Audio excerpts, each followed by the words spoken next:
Hello, Taurus. Kamusta? Check natin itong mga energies this month. Ito yung reading mo for the month of June.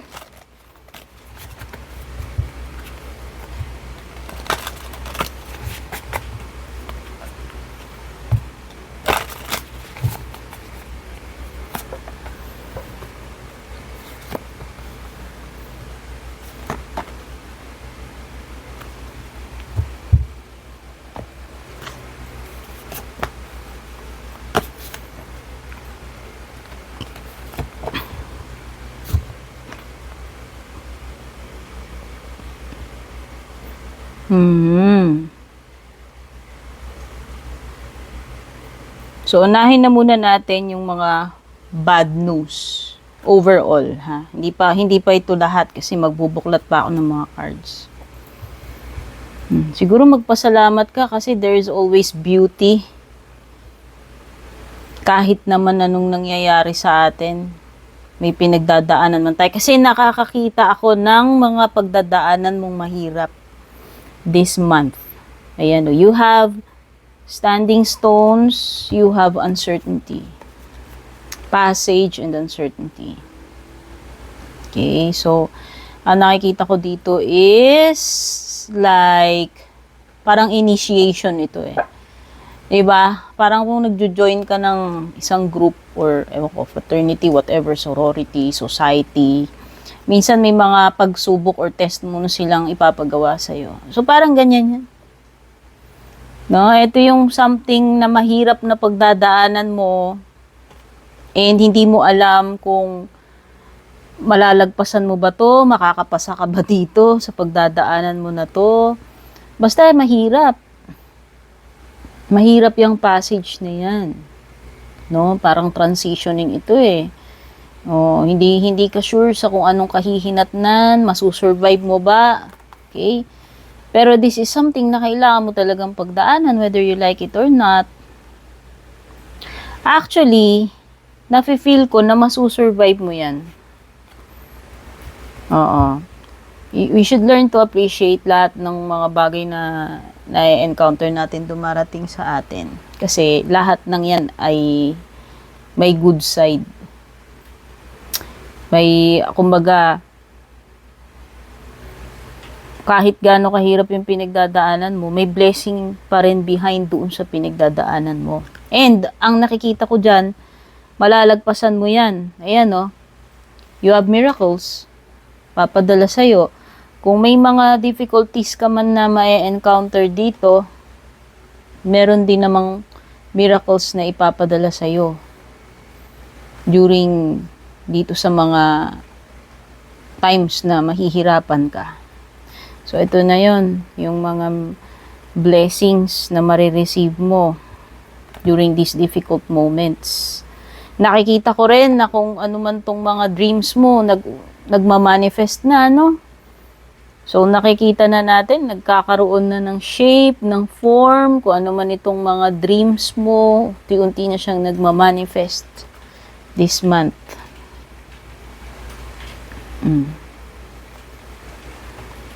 Andyan din ng enlightenment, wherein magliliwanag na yung isip mo about something. Mas magkakaroon ka ng clear vision, mas alam mo na yung gagawin mo. Maaaring ginagabayan ka kasi andyan ang miracles na ipinapadala sa'yo. Sakto dito sa period ng tribulations, difficulty, uncertainty. Nandoon yung kaliwanagan na papadala sa'yo eh. So ito yung magsisilbing gabay sa'yo. And at the same time, pabakapan ka kasi andyan yung miracles. Okay. Maaaring this is something na mariresolba, mabibigyan na ng clarity. Kung ano man itong issue na to, problema na to, concern, no? Sa pamilya mo man yan, sa trabaho mo, sa relationship mo. May mga magtatapos na rin dito, bibitiwan na kasi meron kang letting go card.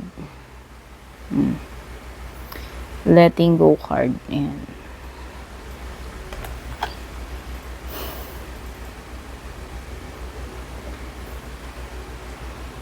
Check pa natin yung ibang cards mo. Okay, pa tayo nito.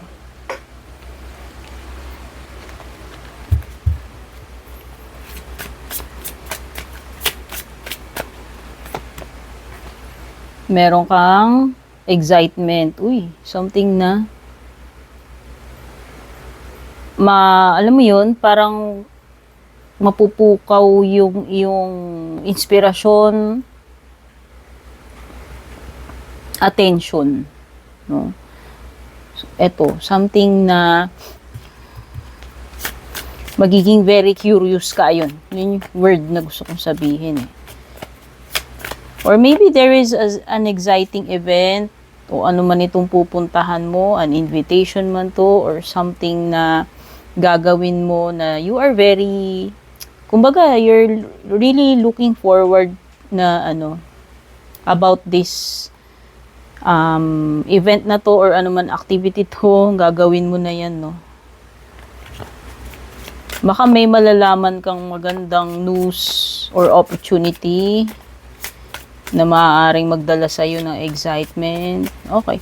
Pwedeng actually pwedeng communication.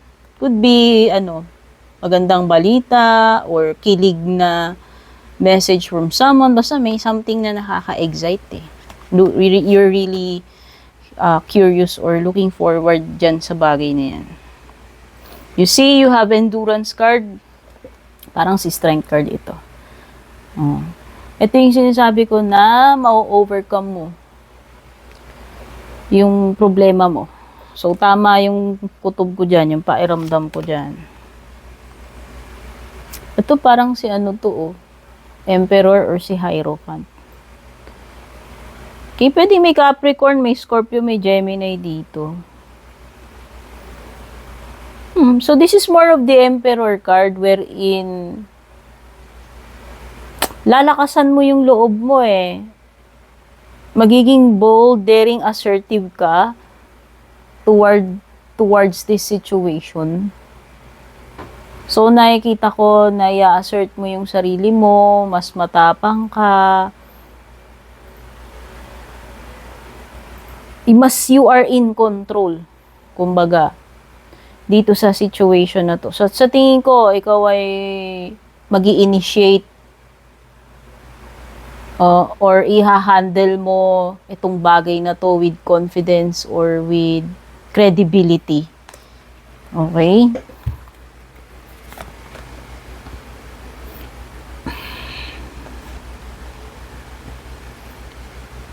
Uy, may exaltation dito. Ang nafe-feel ko dito is you will receive respect. Oo. Halimbawa, in your workplace, pwedeng this is a sign ng promotion, by the way. Mataas ang tingin nila sa'yo o mataas ang tingin sa'yo netong person na to. Mataas ang tingin, mataas ang respeto. Something na inaangat ka, eh. Sabi ko pwedeng leveling up, promotion, glow up, no? Whether may kinalaman to sa career mo or sa sarili mo, pag-angat yan, actually, pag-angat.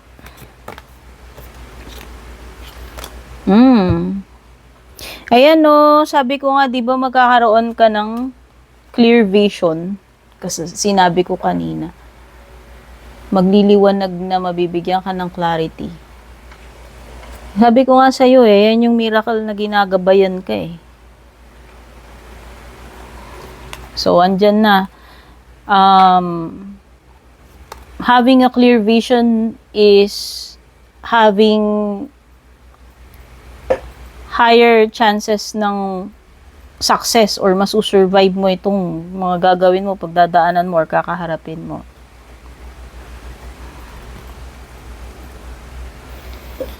This is the card of convention.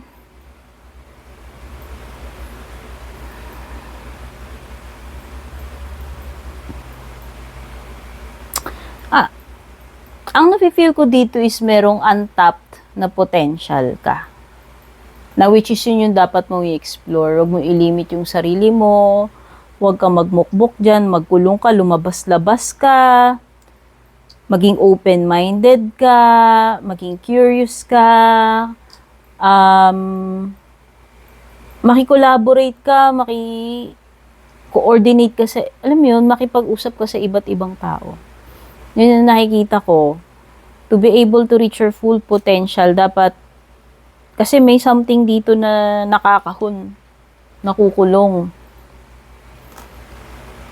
Or maybe this is your thinking kung meron kang mga ganyang mindset na yan, self-limiting beliefs which is nakaka-cripple, nakaka-stunt ng growth mo. Ito, isa tong blockage eh. Kumbaga, think out of the box yun. Yun yung gusto kong sabihin na huwag ka lang naka-confine sa isang idea lang, sa isang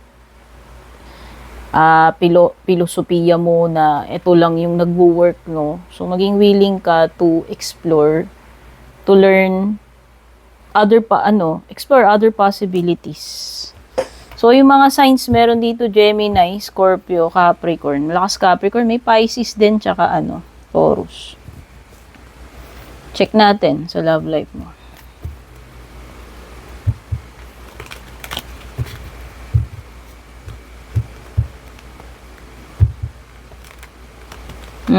May mga kinalaman to sa new experiences, may kinalaman sa mga bago mong matututunan, or pag-evolve ng iyong kamalayan.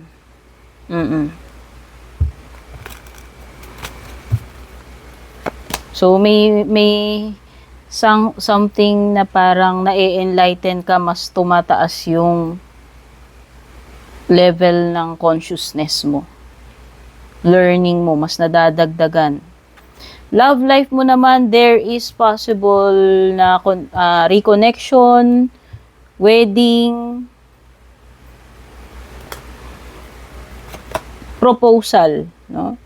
O baka offeran ka uli netong person na to. Kung hindi ka pa nakakasal, kung single ka, okay, andun yung possibility na mauwi sa pagsasama, seryosong commitment, pagpapakasal, engagement, no? Sinasabi dito na you have a soul connection with this person. This is a solid relationship o maaaring magtatagal pang long term. Ayan.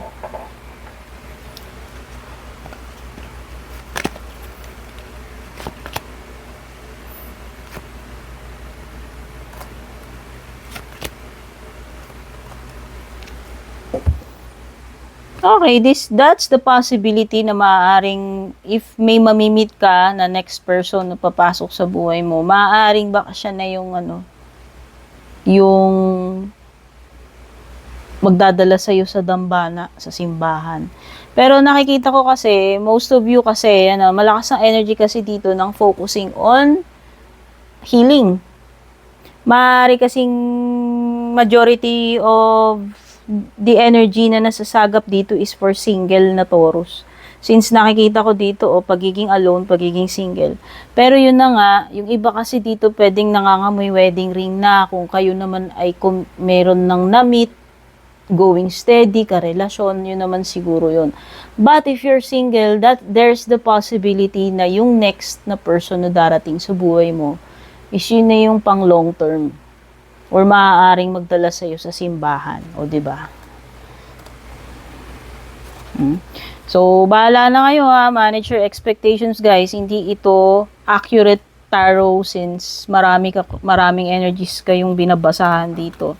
So, kung saan lang po kayo makaka-relate. Kung gusto nyo ng specific sa energy ninyo, pwede naman po kayong mag-avail ng private reading sa akin. Yun nga lang, hindi ako kung willing to wait lang kayo kasi palaging mahaba ang pila sa akin. Lagi po tayong putok sa bookings. At saka hindi po ako isang minuto masasagot ko na agad yung mga messages ninyo. By the way, kung gusto nyong mag-book, mag-inquire, dumiretso po kayo sa nag-iisang Purple Teen Facebook page ko. Iisa lang po yun. Pero marami na po kasing gumagaya sa akin doon sa page ko or nagpapanggap na ako. Ito yung palatandaan, mauuna po silang mag-message sa inyo para mag-offer, manghingi ng kung ano-ano. Or i-add friend kayo. Pagka ganon, yun yung fake, hindi ako yun, ha? And syempre, don't forget to subscribe, like, follow na rin po. Kung gusto nyo naman po akong suportahan, patap na rin po yung bell icon.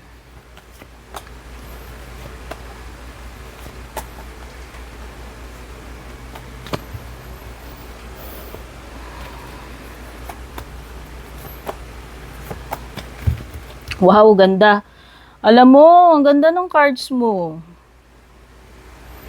A period of peace, a period of positive changes, andyan ang good fortune, andyan ang opportunity, magician. Alam mo, whatever you decide to pursue or whatever you decide to start, maring may magic, may swerte. Ayan, no? This is a period of balance, harmony, successful partnerships. This is a period of good fortune, positive changes, na nandoon ka sa taas ng wheel. No? Ito rin ay new cycle, new opportunity. Ganun din yung magician. Ayan, no? Magician is, transformation. Okay? At ito yung sign na kung may mga gagawin mo na ngayon, oo. Create magic. Yun lang yung masabi ko sa'yo. Nasa sa'yo. Magician, nasa sa'yo lahat eh. Andyan yung kompletong elements. So, anong pa hinihintay mo, di ba? Umpisahan mo na yan. Gumawa ka na ng magic. Gumawa ka na ng pera. Kung ano may gusto mong gawin dyan. Ganda oh. Ano pa? Potential. Andyan yung Ace of Pentacles. Maaaring ito ay magandang simula sa career, sa business, sa kung anumang creative work na gagawin mo. There's the potential na mag-earn ka ng maganda o madagdagan yung income mo. Di ba? Ito, harvesting rewards of your efforts. Andito yung pagiging successful, self-made. Andyan yung ang dami mong coins na aanihin. Success ito, kung ako tatanungin, stability, what else? Andyan na yung mabibigyan na ng kasagutan. Kung ano man tong mga hidden dito, itong mga mysterious na nangyayari dyan sa paligid mo, kung wala kang kaalam-alam. Kung ano man yung unknown dito, magiging known na yan sa'yo. Kasi diba kung nga sabi ko, may enlightenment mag-shed ng kaliwanagan yan dyan eh. What else? There could be delays dito when it comes to travel or kung ano man itong gusto mong gawin. Siguro, baka meron lang slight problems, aberya, delay, hassle, no? But overall, maganda ang cards mo, dear. So, yan yung reading mo this June. I hope makatulong sa ito at kung nagustuhan mo, don't forget to leave a like, a comment, pa-share na rin. Take care, God bless, babush!